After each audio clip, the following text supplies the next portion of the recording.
all you have to do, if you look at the top and you're walking, you're never going to get there. It's starting to get cold too. Hard to breathe now. It's still so far. And corpses over there. It's going to be hard to get to the top, but you never look up and you say, oh, I'm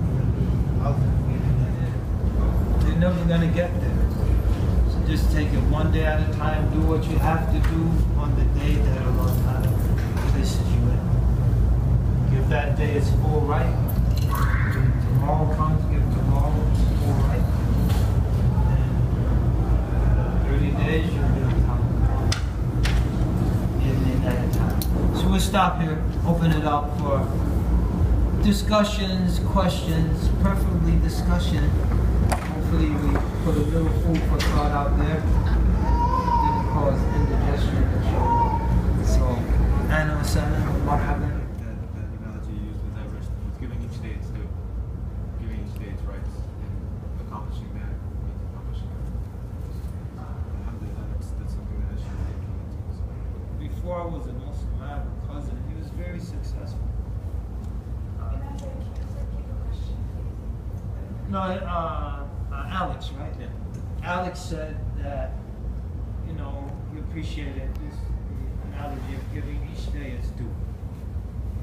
And you can see the value of that. And just give each day its due. That's what he said. That's straightforward. That's simple. Sometimes the simplest things are the most profound. You were saying a story about your cousin? Yeah, my cousin, Harry Montgomery. He lived in White Plains. Actually lived in Jersey, worked in White Plains. He lived on the other side of the Tappan Zee Bridge. He was a lawyer, big corporate lawyer for General Foods, White Plains. And before I was a Muslim and I was trying to find my way, he visited, I think we were corresponding. And one thing he said that always stuck with me along these lines, he said that a successful life is no more than a compilation of successful days. So if we can make each day successful, at the end of the series of days that constitute our lives, we'll have a successful life. Sometimes we get ahead of ourselves, so far ahead of ourselves, that we either neglect consciously because we're working so far ahead, or inadvertently, the things that we need to be doing today to really make sure. When I put my head on that pillow tonight, I can say, alhamdulillah, everything that I could do reasonably, I did do. I didn't make any excuses. I didn't allow myself the room for excuses. I did the very best I could. That's not good enough. And it's Allah's decree and wisdom. And it's good enough. It's Ta'ala's mercy and grace.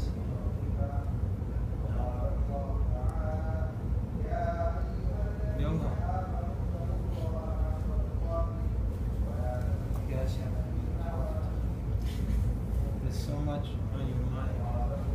It could be unrelated to the others. It's bugging, eating at you.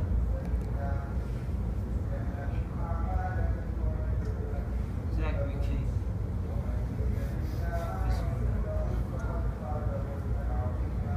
Share with the group. Just share. I was just sharing. That's all.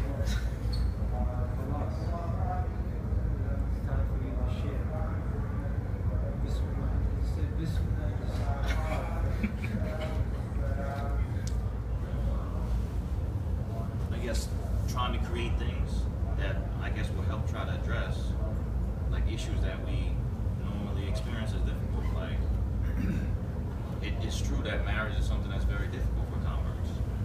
Like either staying married, getting married, and then the creation of those type of things, like us actually making actions to create something that I guess will more address particular issues that we experience as converts. And I guess just really, trying to balance like how to feel about trying to strike out in a way kind of like on your own, like as a convert, trying to create something, or to what degree can we like really work with people grown up Muslim to really try to address something that is kind of hard for somebody who's grown up Muslim to really even understand to some degrees. And I just cite marriage as just one of the examples, because it does address some of the matters that you had brought up before.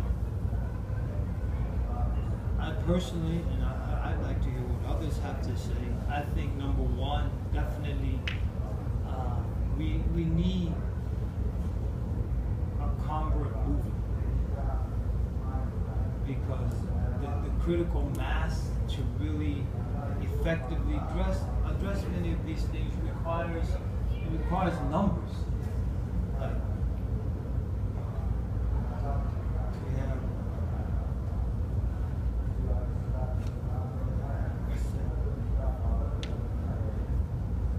Hassan's father, first name is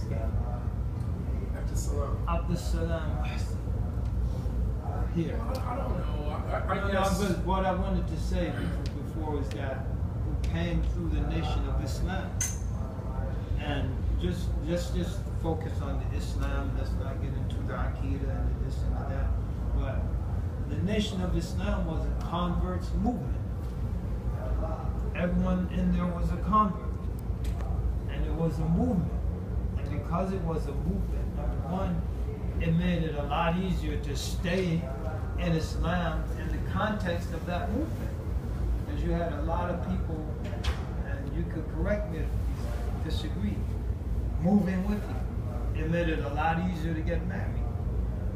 Because you had a lot of brothers and sisters moving in the same direction, so it was very easy to like, you know, sister, you going my way, brother, you going my way. Why don't we go together? And so it was a movement, though, and it was a converts movement. Everyone converted to Islam, what they understood and believed to be Islam. They were all converts at a certain point. And so I think it's going to be important for us to have something like that. But that's not exclusive to converts, but does have a program that says we're trying to consciously address some of these issues. If you want to join because you're suffering the same thing, ahlan wa sahlan. You're more than welcome, even though you're not a convert. So, and then secondly, the Nation of Islam, they had a literature. They had the message to the black man. They had how to eat to live, and they had Muhammad Speaks. So a person wasn't left to guess as to what the program is. As Sunni Muslims, like, what's the program? And you got, is it Anwar al-Awlaki's program? Is it Boko Haram program? Is it Taliban program? Is it the ISIS program? Is it the Salafi program? Is it the Sufi program? Is it the, what's the program? There's no definitive program. There are a lot of programs, and most converts have to figure it out. Some just, okay, I'll make my own program. I'll take a little of this. You know, I like the Boko Haram program. I'm not into kidnapping girls, so I just take some of it. And, you know, I like some of this here, and I like some of the Salafi. You know, I like that. Yeah, I can use some of that there.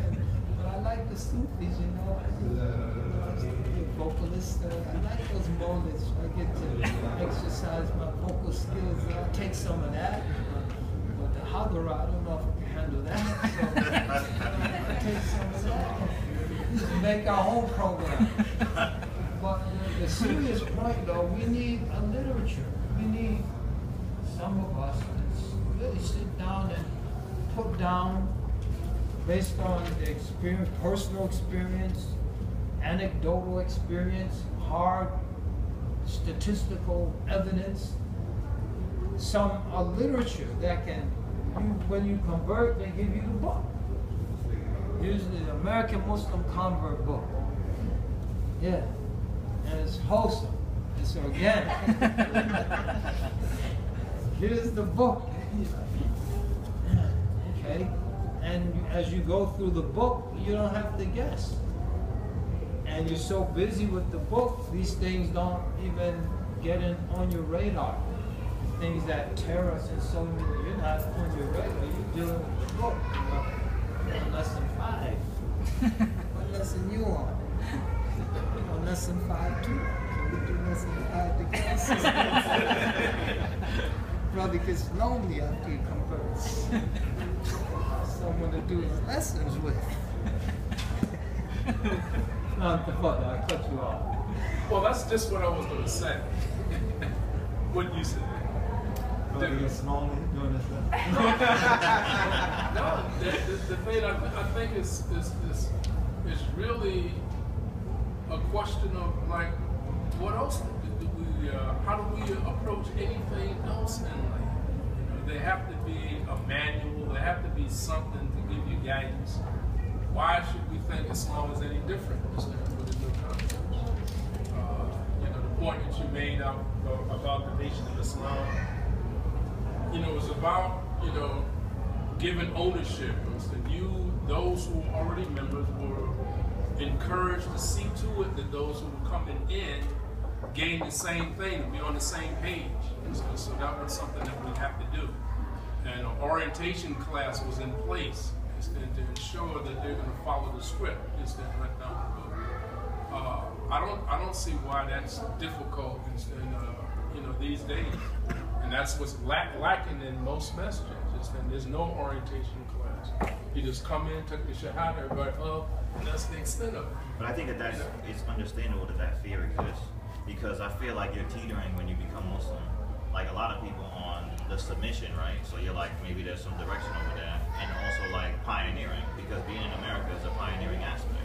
So it's like, how do I actually accommodate both of those? How do I like submit? Because, you know, I don't want my ego to be out there, but at the same time, like there's some things that are different here, and like trying to shake that and know that you're right. There's a lot of times like you're trying to understand if you're even in the right spot. Well, I mean, am I out of pocket or not? I think that it's fantastic that Imam Zaid was saying that in this message, because that's what we're trying to do, right? I mean, the literature which you review, right, that Imam Zaid's been reviewing, that Sheikh Shadi's are putting together, is exactly that. It's like a beginning roadmap. I mean, it might have to be condensed if it's going to be principle and work anything out. But the classes are for that, and the books are for that, and that's what we're trying to do. You know, just give people parameters, give people function. And there are a lot of initiatives, like going around the country during the last month, just to see some of the projects that are out there, some of which are specifically germane to converts, some addressing issues relevant to the wider community, outreach efforts. It's really heartening. So there is a lot happening that inshallah will bear fruit, and that will be very, very palatable to the average convert. Sisters, can sisters say something before they discuss it? I guess if we're going to it's not much whiskey. It's like whiskey. Yeah, sister next to that sister. Alaikum salam. I've just been, you know, going through the experience of being married to somebody who, you know, converted to Islam.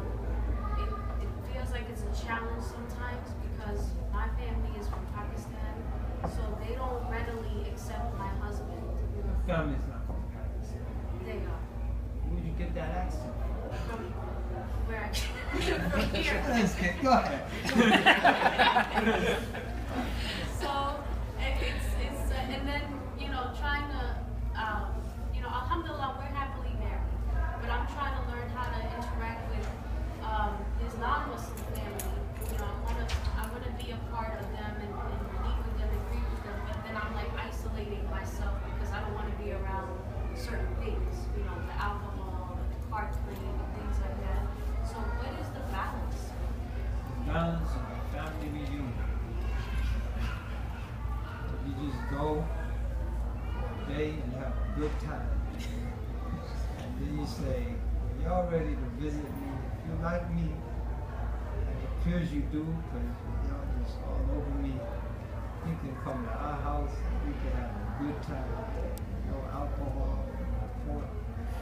We can meet you in the park. We can go bike riding. It's hard to drink while you're riding a bike. If you do succeed, it's probably going to lead to an unpleasant outcome a little down the road. So, we could ride bikes. We could go hiking together. We just creatively create the spaces where you can share a common space, and outside of their house, because that's where the rhythm and the pork goes down. So you can get them to your house, you can get them out on the trail, you can get them out on the track, you can get them out into the spaces. Let's go, if there's a good movie that doesn't have anything rude or indecent, you could go watch. Let's go watch the movie, because you can't do alcohol there. And they don't put like pork flavor on the popcorn, so you just creatively think of ways you can interact that minimize their opportunity to do the things that are antithetical to what Islamic teachings.